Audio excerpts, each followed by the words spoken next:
As an elective body, Congress is, by nature, attuned to the political mood of the country and reactive to current events.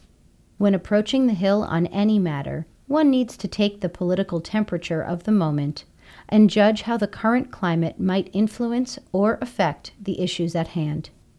Items to consider include: what are the hot-button issues currently held before Congress? Is it an election year or a non-election year? Are the president's poll ratings positive or negative? What is the current state of the economy? Is crisis driving policy development? The legislative branch is very reactive to current political situations. Executives are best able to connect with congressional audiences when their substantive presentations or arguments have real-time relevancy.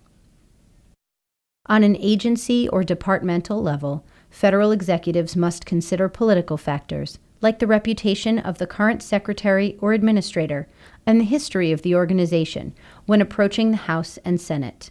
Is the secretary well liked and respected by members of Congress?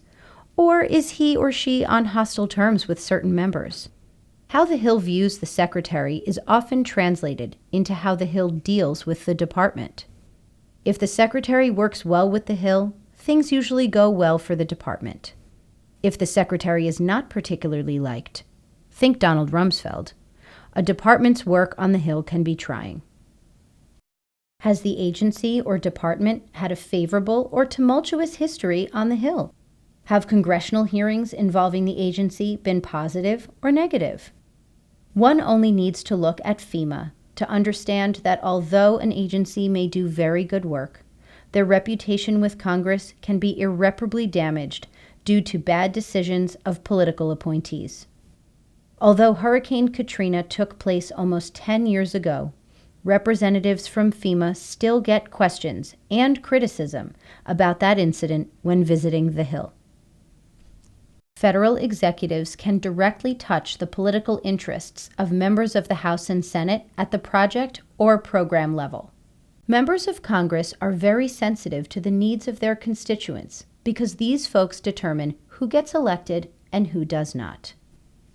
If constituents feel a member is helping to improve their lives by bringing jobs and economic growth to their district or state, it is very likely that member will be reelected to serve another term.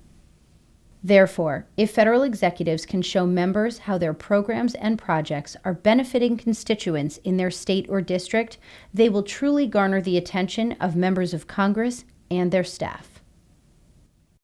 Take, for example, a member of Congress that has a military base in his or her district.